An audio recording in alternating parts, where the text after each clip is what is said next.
त्वमेव माता च पिता त्वमेव, त्वमेव बंधुश्च सखा त्वमेव, त्वमेव विद्या द्रविणम त्वमेव, त्वमेव सर्वम मम देवदेव।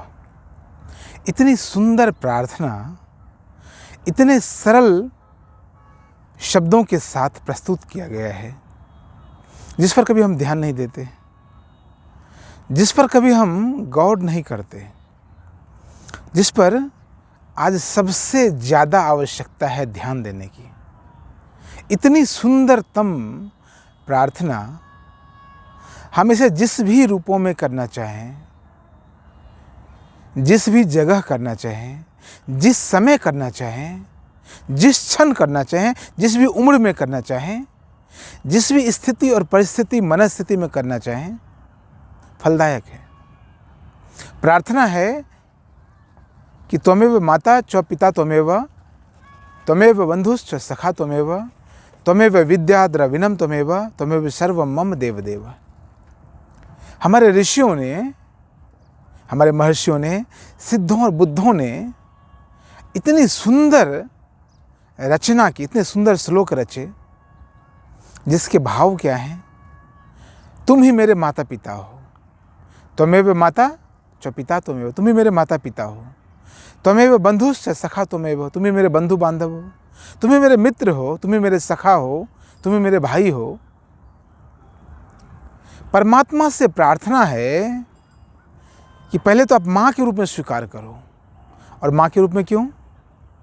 क्योंकि माँ को हम बहुत निकटता से जानते हैं। माँ के रूप में क्यों? क्योंकि माँ हमें जन्म देती है, उसी प्रकार परमात्मा भी हमें जन्म देता है। जिस प्रकार माँ हमें जन्म दी है, उसी प्रकार परमात्मा ने भी हमें जन्म दिया है। तो पहले तो हम कहते हैं कि माँ के रूप में, हमारे ऋषि कहते हैं पहले माँ के रूप में आप परमात्मा को स्वीकार करो, नहीं तो पिता के रूप में स्वीकार करो। त्वमेव माता च पिता त्वमेव। यदि माता पिता के रूप में नहीं स्वीकार करते तो अर्जुन की तरह बंधु बांधव सखा के रूप में कृष्ण को स्वीकार करो। उस परमात्मा को मित्र के रूप में स्वीकार करो, अपने भाई के रूप में, बंधु बांधव के रूप में स्वीकार करो।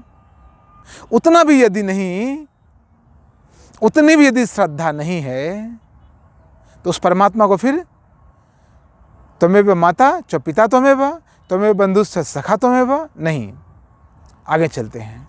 त्वमेव विद्या द्रविणम त्वमेव, तुम ही विद्या हो, तुम ही विद्या देने वाले हो, उसे गुरु के रूप में स्वीकार करो। विद्या यानी परमात्मा, विद्या यानी ज्ञान, विद्या यानी प्रेम, विद्या यानी स्वयं को जान लेना, वही विद्या है। शिक्षा की बात यहाँ पर नहीं हो रही है। इस प्रार्थना में शिक्षा का महत्व नहीं है, इस प्रार्थना में विद्या की बात कही गई है।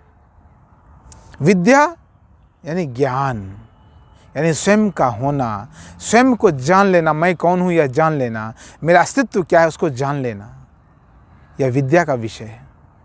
त्वमेव विद्या द्रविणम त्वमेव, तुम ही विद्या हो, तुम ही विद्या देने वाले हो। इस रूप में, गुरु के रूप में परमात्मा को जान लो, माता पिता के रूप में जान लो, नहीं तो बंधु बांधव के रूप में, अपने हम उम्र जो होते हैं, जो मित्र होते हैं, जो सखा होते हैं, उनके रूप में जान लो, नहीं तो गुरु के रूप में जान लो, नहीं तो गुरु के रूप में उनको मान लो, गुरु के रूप में उनको अपना लो। किसी भी रूप में परमात्मा को तुम अपनाओ। और चौथा श्लोक है, चौथी अंतिम पंक्तियां हैं, त्वमेव सर्वम मम देवदेव, कि तुम ही मेरे सभी देवी देवता हो। हम किसी न किसी एक देवी देवता को चुन लेते हैं, किसी एक देवी देवता की पूजा प्रार्थना आराधना करते हैं, उन्हें अपना उपास्य मान लेते हैं, उनकी उपासना करते हैं। श्लोक कहता है किसी भी रूप में तुम उस परमात्मा को जान लो, उसे मान लो, उसे अपना लो, उससे एक संबंध निर्मित कर लो, उसे अपना बना लो, उसके हो जाओ। या तो उसे अपना बना लो या उसी के हो जाओ। इससे होगा क्या? इससे होगा क्या? त्वमेव सर्वम मम देवदेव, तुम किसी भी रूप में हमारे एक देवी देवता हो। परमात्मा को एक देवी देवता भी मानकर तुम चल सकते हो। यदि एक से शुरुआत की तो अनेक तक पहुंच जाओगे। उस एक को भी पैदा करने वाला कौन है उसकी भी समझ हो जाएगी। वह एक भी कहाँ से आया है उसकी समझ तुमको हो जाएगी। तो श्लोक कहता है कि तुम ही मेरे सभी देवी देवता हो। परमात्मा ही सब कुछ है। परमात्मा की जो रचना है, वो जो सृष्टि है, वही सब कुछ है।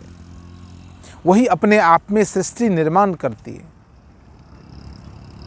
वही प्रकृति को चलाती, वही पुरुष है, वही जन्म देने वाला है।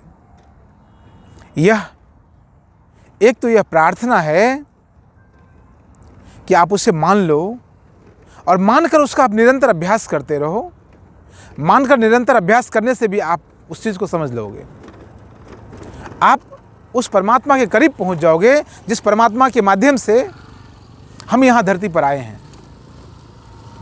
उसको पालोगे जिसको पाने के लिए इस धरती पर आए हो। फिर मैंने कहा, परमात्मा को पाना क्यों है? परमात्मा को जानना क्यों है? परमात्मा को मानना क्यों है? उसे अपनाना क्यों है?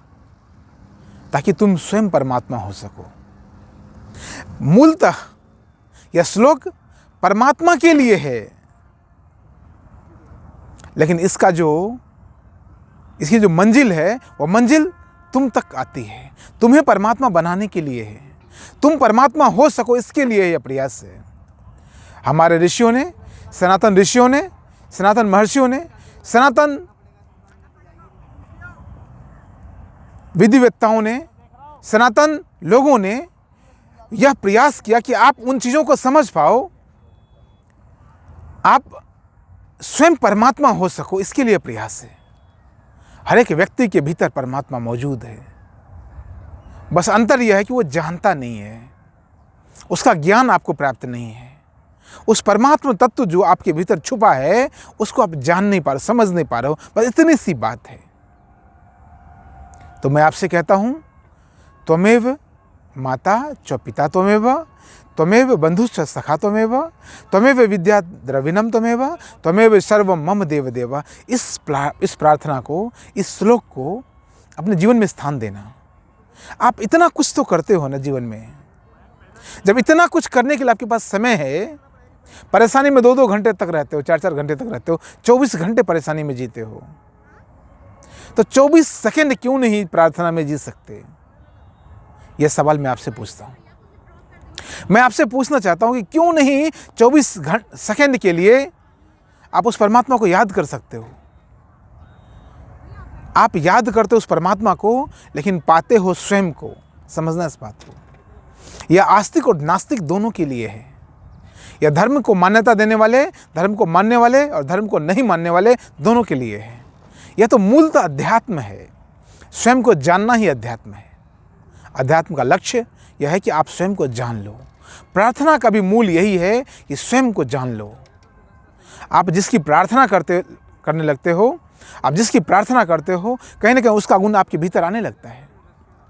आप जिसे अपने दृष्टि में समा लेते हो, जिसे अपने दृष्टि में बिठा लेते हो, जिसे अपने चिंतन में स्थान देते हो, वही स्थान एक दिन बढ़ करके वैसा हो जाता है। आप स्वयं, आपके भीतर वही चीज़ फैलने लगता है। आप जिन मंत्रों को, जिन श्लोक को आप बार बार दोहराते चले जाते हैं, वही श्लोक आपके जीवन में एक दिन घटित होने लगता है। फिर आपको पता चलता है कि तुम ही सब कुछ हो। अभी तक तो बाहरी परमात्मा की बात हम कर रहे थे। अभी तक हम बाहरी परमात्मा की बात कर रहे थे कि तुम ही हो, यानी कोई और परमात्मा है जिससे हम कह रहे हैं कि तुम ही हमारे सब कुछ हो। अब यह प्रार्थना तुम्हारे भीतर स्वयं की परमात्मा का निर्माण करेगी और कहेगी तुम ही, त्वमेव माता च पिता तुम ही मेरे माता पिता हो। अब वो बात भीतर की ओर आ रही है। अभी तक वो एक्सट्रोवर्ट बात थी, बहिर्मुखी बात हो रही है, अब इंट्रोवर्ट हो रही है। अब वो आंतरिक परमात्मा की बात कर रहा है। श्लोक एक ही है, श्लोक एक ही है, लेकिन भाव दो हैं, घटनाएं दो घट रही हैं। अब भीतर की ओर जा रही है बात कि तुम ही सब कुछ हो। गुरु स्वयं के भीतर है। स्वयं के सखा तुम बन सकते हो। जिसने स्वयं के सखा को पैदा कर दिया, वो कभी दुखी नहीं हो सकता। जिसने स्वयं के भीतर के सृष्टिकर्ता को जान लिया, रचनाकर्ता को जान लिया, वो सबसे बड़ा रचनाकार है। कवि क्या करता है? कभी स्वयं के भीतर से ही उस रचना को पैदा करता है। काल्पनिक व्यक्ति स्वयं के भीतर से ही कल्पना करता है। साधु योगी स्वयं के भीतर से योग पैदा करता है। तो मैं आपसे कहता हूं, आपसे मैं बार बार निवेदन करता हूं कि इस प्रार्थना को आप बार बार अपने जीवन में अपनाएं।